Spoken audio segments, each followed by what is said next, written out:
আমন্ত্রণ দেশ বাংলায়, সঙ্গে আছি আমি শাহিনুর। সাথে শুরুতে সংবাদ শিরোনাম।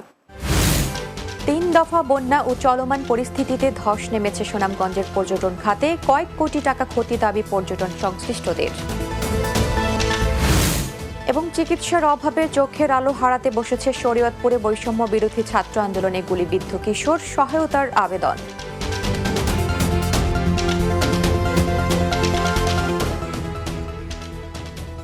শুনছিলেন শিরোনাম, এবারে বিস্তারিত।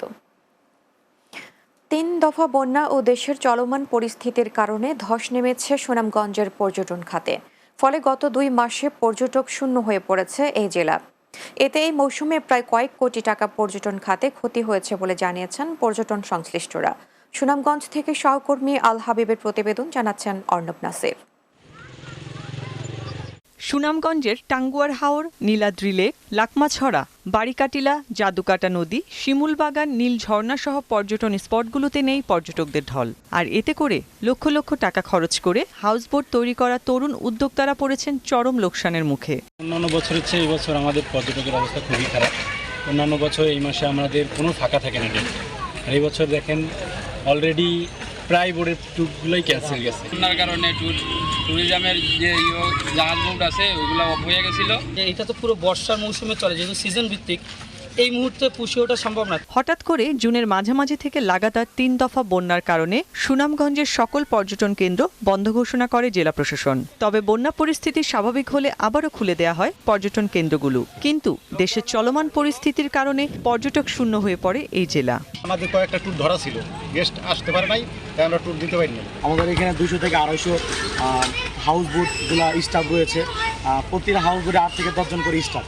তো এখন এখানে হচ্ছে সিজন হচ্ছে 3 থেকে 4 মাস। ক্ষতিটা আসলে পোষায় ওটা অনেক কঠিন, হয়তোবা আগামী সিজনের দিকে তাকিয়ে থাকতে হবে, যাতে আগামী সিজনে আর একটু ভালো ব্যবসা করতে। এই জেলায় পর্যটন খাতে প্রায় 50 কোটি টাকার ক্ষতি হয়েছে বলে জানিয়েছেন পর্যটন সংশ্লিষ্টরা। Desk report, Bangla TV. দিনাজপুরের হাকিমপুর থানা পুলিশের কার্যক্রম এবং হিলি সীমান্তে বিজিবির কর্মতৎপরতা পরিদর্শন করেছেন উত্তর পশ্চিম রিজিয়ন রংপুর সদর দপ্তর এর commander brigadier general Khandakar Shafiquzzaman. সোমবার তিনি এই পরিদর্শনে আসেন। বিজিবি হিলি ক্যাম্প পরিদর্শন শেষে হাকিমপুর থানা পুলিশের কার্যক্রম পরিদর্শন করেন। এ সময় আইন শৃঙ্খলা রক্ষায় উভয় বাহিনীকে সতর্কতার সাথে দায়িত্ব পালনের নির্দেশনা দেন। শেষে ব্রিফিংয়ে রিজিয়ন কমান্ডার জানান, দেশে আইন শৃঙ্খলা স্বাভাবিক রাখতে অন্যান্য বাহিনীর পাশাপাশি বিজিবি কাজ করে যাচ্ছে। টাঙ্গাইলে স্বেচ্ছাসেবক দলের প্রতিষ্ঠা বার্ষিকী উদযাপিত হয়েছে। সোমবার শহরের পুরাতন বাসস্ট্যান্ড এলাকার শিবনাথ স্কুল থেকে একটি মিছিল বের হয়। মিছিলটি শহরের গুরুত্বপূর্ণ সড়ক প্রদক্ষিণ করে শহীদ স্মৃতি পৌর উদ্যানে গিয়ে সমাবেশ করে। জেলা স্বেচ্ছাসেবক দলের আহ্বায়ক তারিকুল ইসলাম ঝলকের সভাপতিত্বে এতে বক্তব্য রাখেন জেলা বিএনপি সভাপতি হাসানুজ্জামিল শাহিন ও সাধারণ সম্পাদক ফরহাদ ইকবাল সহ অন্যরা। বাংলাদেশ জাতীয়তাবাদী স্বেচ্ছাসেবক দলের প্রতিষ্ঠা বার্ষিকী উপলক্ষে নড়াইলে গণজামায়াত অনুষ্ঠিত হয়েছে। সোমবার বাংলাদেশ জাতীয়তাবাদী স্বেচ্ছাসেবক দল নড়াইল জেলা শাখার আয়োজনে জেলা শিল্পকলা একাডেমি চত্বরে এই গণজামায়াত অনুষ্ঠিত হয়। এতে প্রধান অতিথি ছিলেন জেলা বিএনপির সভাপতি বিশ্বাস জাহাঙ্গীর আলম। এ সময় জেলা বিএনপির সাধারণ সম্পাদক মনিরুল ইসলাম সহ স্বেচ্ছাসেবক দলের নেতাকর্মীরা উপস্থিত ছিলেন। বিছানায় বসে যন্ত্রণায় কাতরাচ্ছেন 17 বছর বয়সী শরীয়তপুরের মবিন। বাইরে যেতে কিংবা হাঁটা চলায় নিতে হচ্ছে অন্য সাহায্য। বৈষম্য বিরোধী আন্দোলনে 2 চোখে গুলিবিদ্ধ হয়ে চিকিৎসার অভাবে হারাতে বসেছেন চোখের আলো। আর তার ভবিষ্যৎ নিয়ে দুশ্চিন্তা বেড়েছে দরিদ্র পরিবারটির। নতুন করে দৃষ্টিশক্তি ফিরে পাওয়ার আকুতি জানিয়ে আর্থিক সহযোগিতা চেয়েছেন সকলের।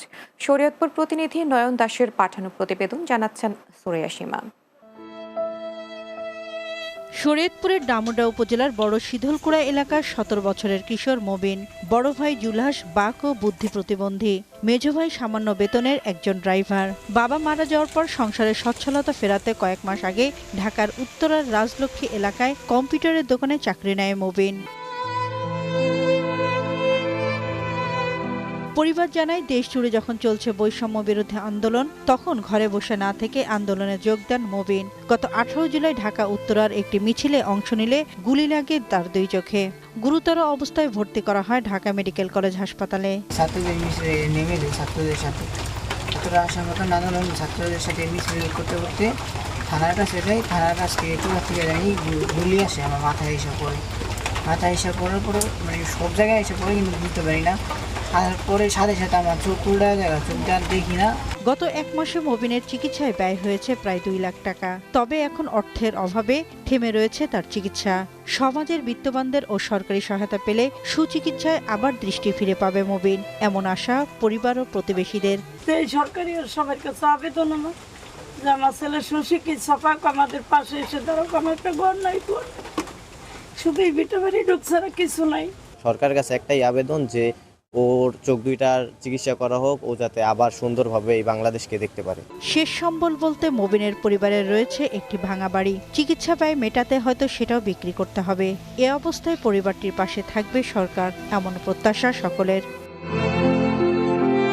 Desk report, Bangla TV.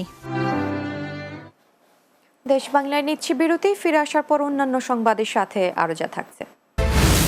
রাজশাহীতে আমনের চারা রোপণে ব্যস্ত কৃষকরা, আবহাওয়া অনুকূলে থাকলে ভালো ফলনের প্রত্যাশা।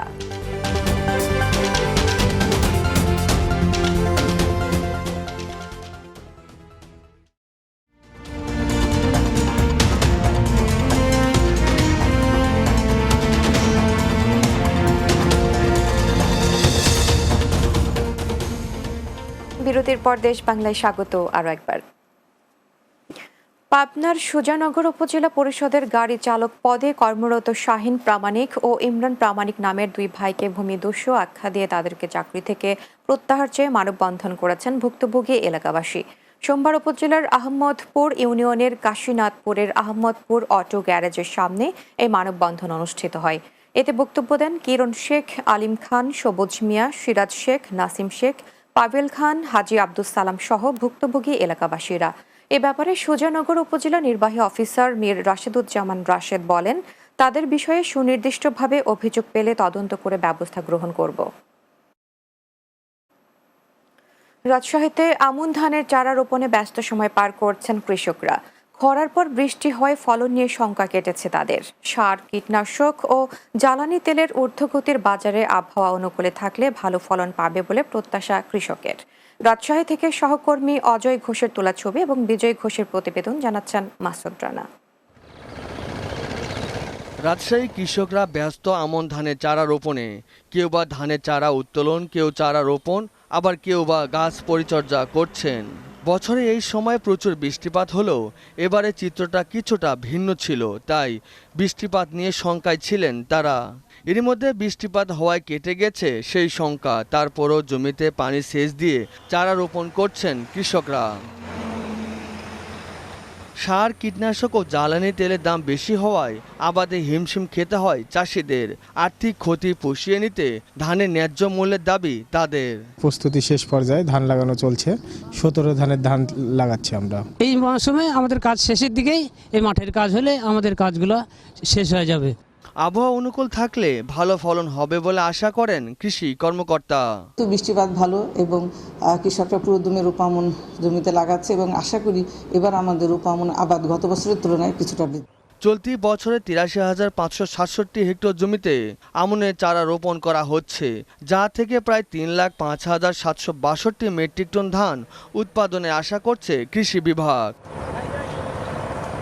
Desk report, Bangla TV.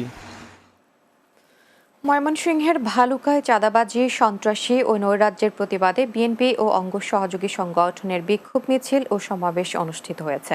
Dhaka Mymensingh মহাসড়কের বিভিন্ন সড়ক প্রদক্ষিণ করে পুনরায় আল মদিনা শপিং কমপ্লেক্সের সামনে এসে সমাবেশ মিলিত হয়। এ সময় উপজেলা বিএনপির যুগ্ম আহ্বায়ক শহীদুল ইসলাম সহ অন্যরা বক্তব্য রাখেন। এতে বিএনপির অঙ্গ সহযোগী সংগঠনের নেতা কর্মীরা উপস্থিত ছিলেন। 2024 সালের এইচএসসি স্থগিত পরীক্ষা বাতিল সহ কয়েক দফা দাবিতে মানববন্ধন ও বিক্ষোভ মিছিল করেছে পরীক্ষার্থীরা। নরসিংদী প্রেস ক্লাবের সামনে এ মানববন্ধন অনুষ্ঠিত হয়। পরে একটি বিক্ষোভ মিছিল নিয়ে নরসিংদী জেলা প্রশাসক কার্যালয় ও পুলিশ সুপার কার্যালয়ের সামনে গিয়ে অবস্থান নেয় শিক্ষার্থীরা। বিভিন্ন অনিয়ম ও দুর্নীতির অভিযোগে রাজবাড়ী সদর উপজেলার ভবদিয়ায় আলহাজ আব্দুল করিম উচ্চ বিদ্যালয়ের প্রধান শিক্ষক মোহাম্মদ কবির উদ্দিনের পদত্যাগের দাবিতে আন্দোলন করছে বিদ্যালয়ের বর্তমান ও প্রাক্তন শিক্ষার্থীরা। সোমবার প্রধান শিক্ষকের পদত্যাগের দাবিতে বিক্ষোভ করে এসব শিক্ষার্থীরা বলেন, ঘুষের মাধ্যমে নিয়োগপ্রাপ্ত কর্মচারীদের বরখাস্ত ও নিয়োগ বাণিজ্য বন্ধ করা সহ 12 দাবি ছিল, কিন্তু প্রধান শিক্ষক এসব দাবি মেনে না নেওয়ায় তার পদত্যাগের দাবি করা হয়। বৈষম্য বিরোধী ছাত্র আন্দোলনে শহীদদের স্মরণে ঢাকার কেরানীগঞ্জে বিএনপির পক্ষ থেকে 2000 অসহায় হতদরিদ্র পরিবারের মাঝে ত্রাণ সহায়তা দিয়েছেন ব্যবসায়ী আইনাল হোসেন। সোমবার উপজেলার আগানগর আমবাগিচা এলাকায় নামাজঘর মানবতা সেবা মাদ্রাসায় এই আয়োজন করেন। এছাড়া তিনি দীর্ঘ 1 যুগ ধরে মাসিক ও বাৎসরিক কার্ডের মাধ্যমে এলাকার বয়স্ক ও বিধবাদের নারীদের নিয়মিত খাদ্য সামগ্রী দিয়ে আসছেন।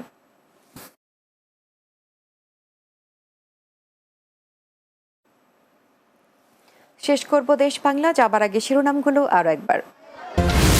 3 দফা বন্যা ও চলমান পরিস্থিতিতে ধস নেমেছে সুনামগঞ্জের পর্যটন খাতে, কয়েক কোটি টাকা ক্ষতি দাবি পর্যটন সংশ্লিষ্টদের। চিকিৎসার অভাবে চোখের আলো হারাতে বসেছে শরীয়তপুরে বৈষম্য বিরোধী ছাত্র আন্দোলনের গুলিবিদ্ধ কিশোর, সহায়তার আবেদন।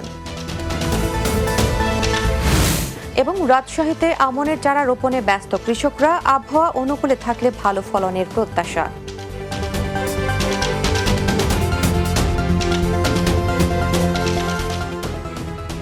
দর্শক, এই ছিল দেশ বাংলায়। আমাদের পরের সংবাদ বিকেল 4টা 30 মিনিটে দিনের বাংলা দেখার আমন্ত্রণ রইল। এতক্ষণ সঙ্গে থাকার জন্য ধন্যবাদ সবাইকে।